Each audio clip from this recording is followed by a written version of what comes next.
Welcome to Choice Classic Radio. Like us on Facebook, subscribe to us on YouTube, and help keep this show alive by donating at choiceclassicradio.com. For more of your favorite old-time radio shows, join us on our companion podcast, Choice Classic Radio, Mystery, Suspense, Dramas, and Horrors, where we bring to you the most mysterious tales that the golden age of radio had to offer. And now, with 314 episodes made, originally airing on the NBC network from 1949 to 1957, we bring to you Dragnet. Ladies and gentlemen, the documented story you will hear during the next 30 minutes is not a subject commonly discussed. It is a criminal problem that is not yet nationwide, but it's a problem which is growing rapidly. We present it now so that you may recognize it for what it is if and when it invades your city. The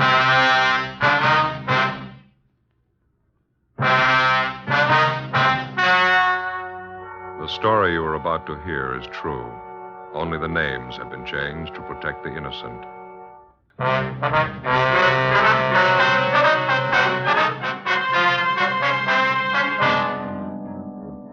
You're a detective sergeant. You're assigned to bunco detail. You begin to receive reports of a vicious new racket growing in your city, the television repair racket. The repairmen lie, overcharge, bill you for work not done, for parts not needed, for parts they don't install. Your job? Stop them.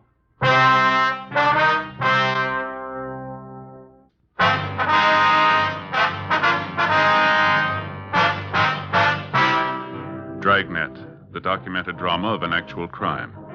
For the next 30 minutes, in cooperation with the Los Angeles Police Department, you will travel step by step on the side of the law through an actual case transcribed from official police files. From beginning to end, from crime to punishment, Dragnet is the story of your police force in action. It was Monday, January 19th. It was overcast in Los Angeles. We were working the day watch out of bunco detail. My partner's Ben Romero. The boss is Captain McCauley. My name's Friday. It was 9:15 a.m. when we got to the third floor of the Los Angeles Daily News, the assistant city editor's office. Hi, Friday. Come on in. Sit down. Morning, Jack. I'd like you to meet my partner, Ben Romero. Ben, this is Jack Kinnett, staff writer for the Daily News. All right, Kinnett. Glad to know you, Ben. Sit down, fellas. Thanks. We just left the skipper over at the city hall. Did the captain brief you on this thing? Yeah, he gave us a partial fill-in. We've been working on it from our end about 2 weeks now. Well, Paul Price, he's our radio TV editor. Paul and I had a long session with Captain McCauley yesterday, and I guess now we're all ready to move on this thing, huh? We'll do everything we can. Would you like to fill Ben in on what you told me yesterday on the phone? Yeah. Well, Price was the one who began getting the first complaints here at the paper. A tremendous number of his readers wrote in complaints about being victimized by crooked television repairmen. About being charged too much for repair? Partly, yeah. Some of the people even sent in receipts with their letters. Said they felt the guys who fixed their sets were dreaming up unnecessary repairs, charging them for work not done. Some of them said they knew they were billed for parts not even replaced or installed in their sets. Ben, Jack told me yesterday about a letter he got from some man who said he felt he'd been overcharged, and he just started to bellyache about it. Yeah, a fellow by the name of Vincent. Said he just put up an old-fashioned squawk about it, and the repairman brought the price down at least 1/3. That doesn't sound very good, does it? We kind of figured operators like that must have too many repair sets on hand that their customers can't afford to bail out. That's why they cut. Sounds like a clear case of a two-bit gyp, doesn't it? Well, something's got to be done about it. We're ready to give it big play in our paper, expose the fraud for what it really is. Captain McCauley says Chief Parker's okayed our plan, and we can count on full police cooperation. That's the way we got it, Jack. We were told to work with you people till we broke this thing. Fine. We dug up a little ammunition to start with, I think. Went around and interviewed about 15 different television repairmen in various neighborhoods, and about 3 out of 5 gave me the same pitch. Well, did they know you were with the newspaper? No, I told them I was a factory representative for a new kind of rosin core solder company, and I was taking orders. Yeah. Naturally, I dropped in the different stores, shot the breeze with them, and they didn't seem to get wise. A couple of them even placed orders for the solder. Well, what'd you find out? Well, I just wanted to try and get the general attitude of some of these gyp artists, and I really got an earful. One of the last places I hit was a tiny little hole in the wall out near Canoga Park. Uh-huh. As I say, about 2 out of 5 are honest, hard-working repairmen, and this fellow was one of them. Well, what are you getting at, Jack? For a while, this fellow worked for a guy that employed about 5 men in his shop. Yeah. Finally quit him because he didn't like the way this big operator did business. Fellow's in the next office. I want you to hear it from him just as I got it. Excuse me. Yeah, okay. Hank, will you come in, please? Sure, Mr. Knapp. This is Hank Coulter, Sergeant Friday, Sergeant Ben Romero, Police Department. All right. Hank, I wonder if you'd tell these officers a little of what you told me about Kilgore TV specialist. All right. Now, suppose I'm a customer and I come into Kilgore's. I don't like the size of my repair bill. What were you instructed to say? Well, we generally tried to talk him out of any complaint. Suppose I complained about all the multiple charges. I wanted an explanation of the work you did. What then? We just tell you that it wouldn't do any good to explain. You wouldn't understand all the technical stuff anyway. Mm-hmm. Tell us Kilgore's attitude with the customer. You mean about the loose wire stuff? Yeah, please. Well, Kilgore used to tell us that if we only charged 50 cents for fixing a loose wire, the customer wouldn't believe we really fixed his set, so we used to charge quite a lot more. Well, how much more, for example? For a nickel's worth of wire, we'd usually charge $4.75. Pretty fair profit. Yeah, it's a real rob. What else can you tell us, Hank? Well, we'd never let a customer watch any of the TV repair jobs. Mm-hmm. For example, if a customer calls and says he thinks the tube's blown out and it'll only be a simple replacement job in his home, and we'd tell him the parts are getting hard to get, and we'd have to take his set into the shop and charge him a higher rate because we had to pay black market prices for the tube. Was there any truth in that? I mean, about the tubes being hard to get? Not much. Some of them are getting a little hard to get, but we never paid any black market prices at Kilgore's. We just slugged the customer, that's all. Tell me about how you used to swap parts on a new set, Hank. Well, we'd lots of times pirate a new tube for one not so good. One not so good we put in a set with a bad tube. Yeah. Then the bad tube we'd exchange at the factory under a 1-year guarantee. Yeah, they don't miss an angle, do they? Well, that's it. You've heard it from a man who couldn't stomach such practice and quit, went into business, a little bit of a shop. Isn't doing too well, are you, Hank? No, but I think I can build up the business. I don't make quite as much profit as Kilgore's, but I don't chisel my customers either. Thanks a lot, Hank. I wonder if you'd wait in the next office for me? Sure.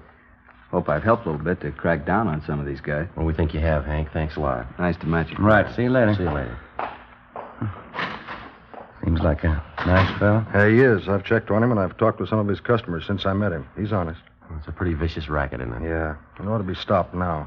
Television's a wonderful medium of entertainment. A lot of the country doesn't have it yet, but when the cable goes through and it finally opens up, the people should know about the swindlers and crooks who'll try to gyp them. Yeah, that's right. It's the same way when radio first came in. Always seems like when anything new comes along, anything a little complicated, maybe a little too involved for the average guy, a few smart punks victimize him. Rob the consumer blind. Well, naturally, we got to have some positive evidence before we can file a complaint with the city attorney on this thing. Yeah, you fellas, any ideas where to start? Well, the best way to crack down on these crooked operators is to catch them red-handed with evidence that'll hold up in court. Yeah. We think maybe we've got an idea. Well, we were talking to Dick Saunders over in our sound lab, and he says that he can bungle a new TV set, and we can mark it and photograph it before it goes out to be repaired. And when it's returned or after it's fixed, we'll have what we need to go to court on, huh? Yeah, that's it. We can operate right out of one of our own homes. And all we have to do is hope the repairman overcharges us or tries to gyp us. Yeah, that's right. Let's hope it works. Well, from what we've heard, it's got to. 10 a.m. The staff writer, Jack Kinnett, Ben, and I drove back downtown. On the way, it was decided that we'd use Kinnett's home as the place from which to operate. It was centrally located and in an average neighborhood. When we got back to our office, we contacted one of the local television dealers and asked for the loan of one of their sets. They recommended K. Halbert because the chassis is easily accessible and any trouble could be located quickly because parts are visible. A 16-inch K. Halbert console model was sent to our sound lab. 10:18 a.m., we met with Dick Saunders, our police lab technician. Here's the set. 16-inch console model, serial number C2817901. What have you done to it, Dick? Well, first off, I tested the set and it performed perfectly. It's a good set. Brings in a fine picture, see? 20. Test pattern's fine, huh? Yeah, it's good. Tested all the tubes, all okay. How are you marking the set? Yeah, I'll show you. Get a tube out of here. Now, if you look closely here at the base of the socket, see it? What's that? This is it, isn't it, Dick? A little tiny dot of green paint? Yeah, that's right, Ben. Mm-hmm. I'm marking every part of the set with this tiny green dot. Looks good. If I didn't spot it, I doubt anyone else would, especially if they didn't know about it. Yeah, that's what we're hoping. In addition to this type marking, we've taken all serial numbers off the tubes and various parts. Anything that carried any form of coding, we took down. Mm-hmm.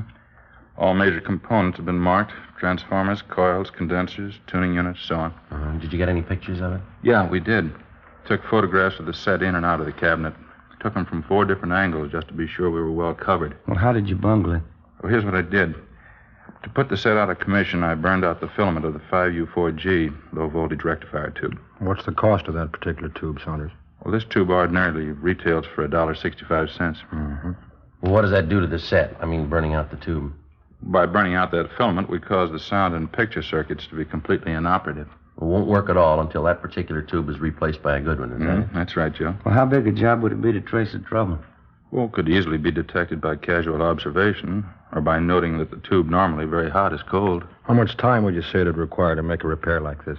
Oh, I'd estimate not over a half hour would be required to place this set in operating order. Half hour, huh? Okay, thanks a lot, Dick. You going to take care of getting the set out to Canette's home right away? Yeah, we have his address right here. We'll get it right out. All right, fine. If you can, try to get whoever repairs this set to give you an itemized bill of all work done and parts installed. Right. In case you call more than one outfit today, here's an extra bad 5U4G tube. Thank you, Dick. Anything you'd like to know? No, I think that about covers it for me. Jack? One more thing. I was just wondering, if somebody spots the trouble right away and replaces the tube, what do you think they ought to charge, Dick? Labor and all. I checked through RTA on that this morning. They said to make a house call and replace the defective tube should not exceed $4.50. Okay, thanks. That does it for now, huh? Yeah, I guess so. Well, you're all set then. Think you'll get what you're after? Well, we should. The odds are all on our side. 10:30 a.m., Monday, January 19th. We left the sound lab on West 1st Street and walked back to Bunko Division.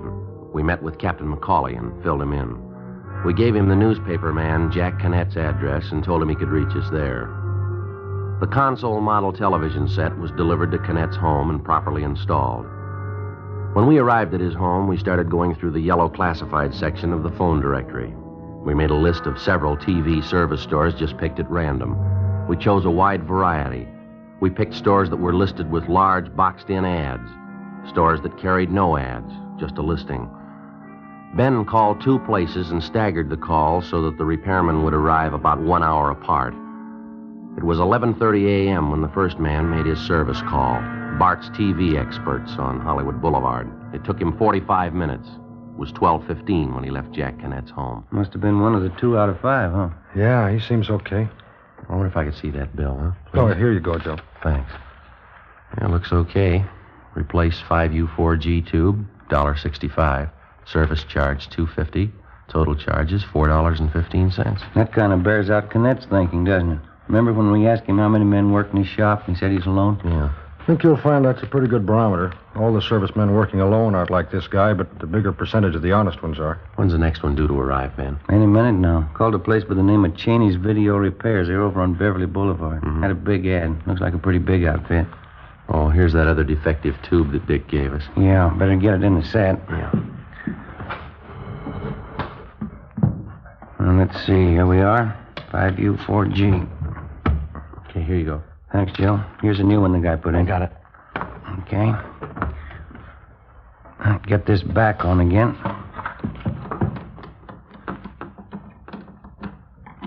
Okay? Yeah, fine. Better turn it on to make sure it's not working. I got it. How about the tube, Ben? Can you see? Is it lighting up? No, not yet. I'll push the set back against the wall. We better leave it on for a while, Jack, just to make sure, huh? Yeah. There we are. I gave you the other tube? Yeah, I got it right here in my pocket. Right. I'd like to try something, if you fellers think it'll be okay. What's that, Jack? I got a good little camera, like a 3F, candid. Mm-hmm. I think maybe if I turn all the 3-way lamps up to full, use a AAA fast film that's in the camera now, maybe we can grab some shots of the guy while he works. What do you think? Well, if you're careful, don't let him get wise. Maybe you ought to shoot some of all of us just so he doesn't think anything about it. Huh? Yeah, that's what I figured out. Just sit down on that chair over there by the set, make him think I'm just testing or something. Mm-hmm. I think I can bring it off without arousing any suspicion. Okay. If I get anything, the guy's out of line, we'll run the shots in the Daily News. What do you figure on doing, Jack? You going to run a series on the TV repair racket? Yeah, that's the plan. Lee Payne, he's our executive editor. He thinks it's high time somebody exposed this swindle in the paper. Mm-hmm. That'll be the next service, man. I'll let him in. Right. Better turn off the set, huh? Yeah. Television repair? That's right. I'm from Cheney's on Beverly Boulevard. Oh, yeah. Now, come on in. Thanks. Oh, what seems to be the trouble? We don't know. Set's right over here. Oh, thanks.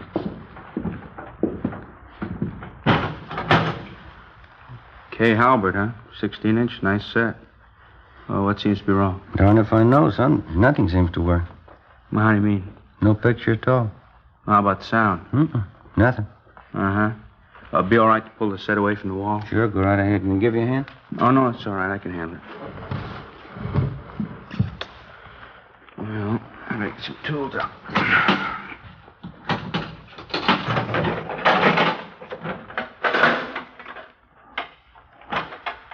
How long you had this set? Oh, about 2-3 months.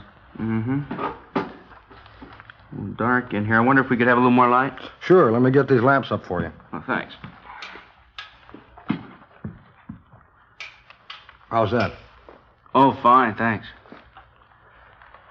Say, that's a nice little camera you got there. What kind is it? A Leica 3F 1.5 lens. Uh-huh. Been experimenting with some new indoor film. You mind being a guinea pig? No, it's all right with me. Shame to waste good film on me, though. Think you're going to get anything in this light, Jack? Maybe. Worth a try, anyway. I don't know about this set. What do you mean? Well, it looks bad. Hard to tell without getting it down to the shop. Looks to me like your blocking transformer's gone. And what's that mean? Well, I'll have to take the set in. Can't fix it here, huh? No, I'm afraid not. You see, parts are getting a little hard to get these days. The set manufacturers are having a tough time getting quality parts, and sometimes we have to spend several hours just tracing the trouble. Well, I guess that knocks out the ball game tonight, huh, fellas?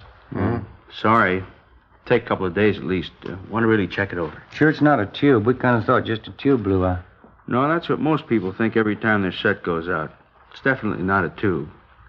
Oh, there might be some bad tubes, but your trouble's a great deal more than that, I think. Have you got any idea what it's going to run us?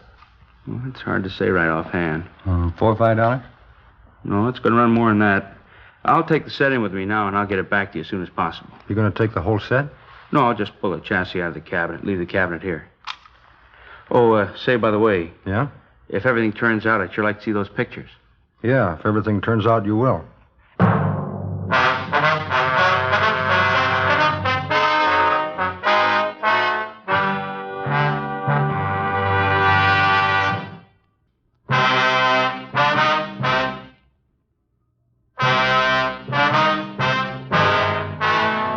Thursday, January 22nd, 9:30 a.m. The TV set was returned to reporter Jack Cannett's home after having been repaired by a servicing company called Cheney's Video Repairs. We found that the man who had come to Cannett's home to make the service call was Robert V. Cheney, the owner of the service outfit. Well, as soon as the set was returned, we called the sound lab and had it picked up and taken downtown. Sergeant Marshall Zeno, who was working with us out of bunco detail, called and said that Dick Saunders had finished his investigation and wanted to see us right away. 10:30 a.m., we went down to West 1st Street, the police sound lab. Saunders went over his findings with us. Here are the photographs before and after. Mm-hmm. Before we go over these, let me show you what we found out about your repair job. Okay. Over here. Here's that receipt Cheney gave you when he returned the set. Yeah. Here's what the repair bill states. Replaced vertical blocking transformer, replaced 5U4G tube, 6AU6 tube, and 12AU7 tube. And the charge was $32.50. Plus 98 cents tax, or a total of $33.48. Well, how does that break down, Dick? Well, it appears that the 98 cents tax was for $28 worth of material used in the repair. Did they really put in all that stuff? You got yourself a prize package in that outfit. All they did was to replace the 5U4G tube. That's all they did, huh? Yeah, here's the capper. The 5U4G is a war surplus tube, but it works okay. What else did you find? According to the photographs and coding system, no vertical blocking transformer, 6AU6 tube, or 12AU7 tube were replaced. Let's get back to the photos here. Here, you can take these along for your package. Thanks, Dick. You can see in the set here. Yeah? Let me show you.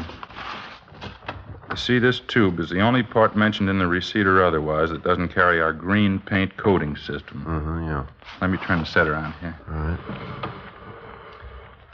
Joe, try the channel selector here. What, this? Yeah, that's the tuning knob to bring in the stations. Channel selector, they call it. Turn it. Okay. Falls off pretty easy, doesn't it? It sure does. Here, Dick. Thanks.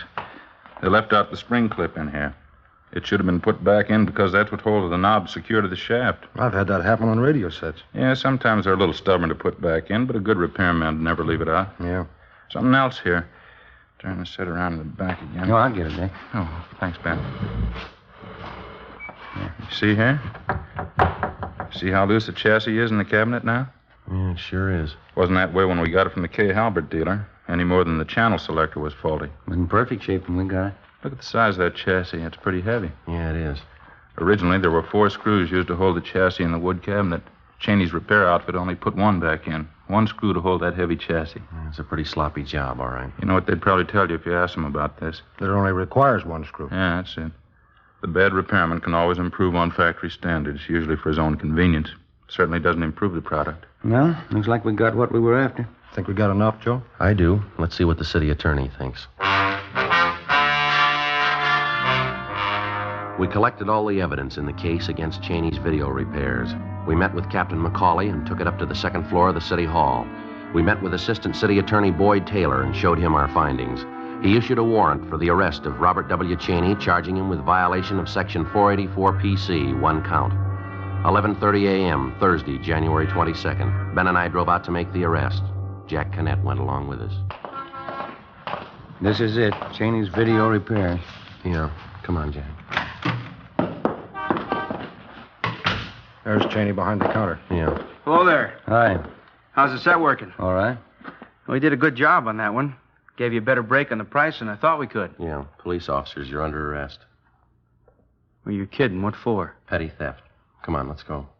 Petty theft? Well, I don't understand. You're the fellows I fixed that set for up on Crescent Drive, aren't you? That's right. Your bill was a little high, wasn't it? Oh, now, wait a minute. If that's all that's bothering you, let's talk it over. Come on, let's go. Look, I can fix that up with you guys. Just tell me how much you want to pay and we'll work out something. That seems to be the way you worked our repair deal right from the start, doesn't it? Only you didn't consult us about it till now.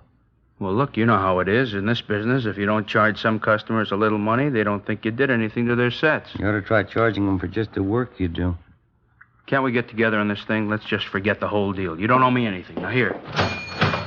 Here, I'll refund all your money. We'll call it square. Never mind. Just leave the money in the cash register and get your coat. Can't prove anything anyway. We think we can. Just step around the counter this way.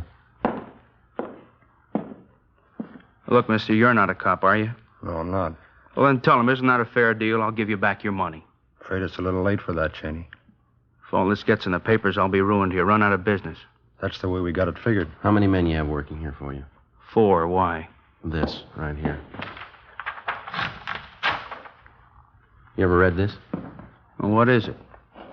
Oh, the thing from the RTA. Here. Read Article 2, would you? 2? Yeah, that's right. I will conduct myself and my business in an honest and straightforward manner, meriting and inspiring the confidence of my customers. Yeah, I know about this. You're a member of the RTA, Radio Technicians Association, aren't you? Yeah, I am. Read Article 4, would you? I propose to charge a just and fair price for all professional services rendered. Now read us Article 7. I will engage only in fair and ethical practices recommended and approved by the Radio Technicians Association as being conducive to public confidence. Yeah, I've read all this before. It's too bad you didn't remember it.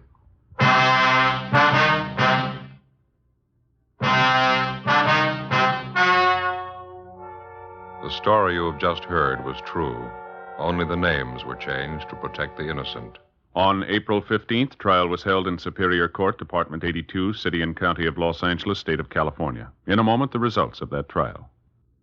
Ladies and gentlemen, in the few remaining moments, we'd like to take this opportunity to thank you once again for your many kind letters of encouragement that come in from week to week. And also, we'd like to answer a few questions about our program which seem common to many of the letters that we receive from you. Many of you have inquired why, at the end of the program, in recounting the punishment of the criminal involved in the particular case, we generally refer to the sentence received as the term prescribed by law. Well, we use this reference for the following reason. In the state of California, the length of a convicted criminal's prison term is not set by the court, but by the state adult authority. Now, most of the time, a criminal is merely found guilty by the court and then sentenced to the state penitentiary. After he serves a year in prison, the convict has a hearing before this state adult authority, at which time his actual sentence is set. So you can see why we can't give you the actual sentence in many cases. Now, other questions common to many of your letters concern some of the authentic technical police terminology which comes up from time to time on Dragnet. With the help of George Fenneman, we'd like to explain some of the more common ones for you, if we may. First, you've heard us use the term or the letters APB. APB. That's an all-points bulletin, a communication dispatched to all divisions and law enforcement agencies throughout the state. And then we feel sure that you remember the term Mama Sheet. A Mama Sheet is the master information form on a criminal in a police department file. It contains his complete description, his habits, relatives, acquaintances, everything about him known to the police. Well, thank you, George, and thank you, ladies and gentlemen, for your very fine letters. From time to time, if we may, we'll take this opportunity to explain a few more of our authentic police terminology. Thank you.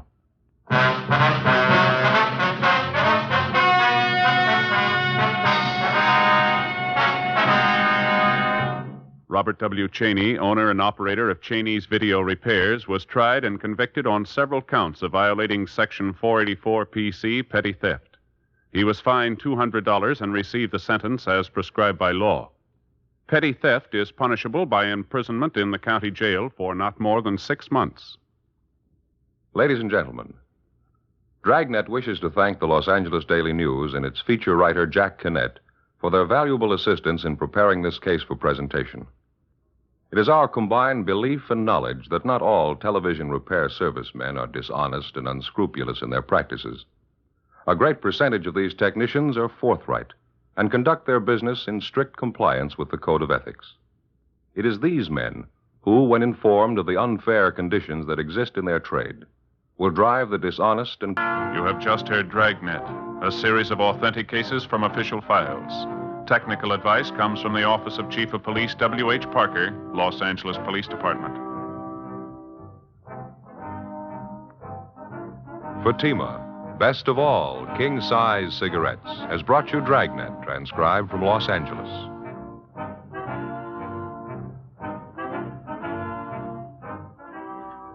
It's the Silver Jubilee on NBC. For 25 years, NBC has been bringing you the very best in radio entertainment. Listen now to another exciting story on Counter Spy coming up on NBC.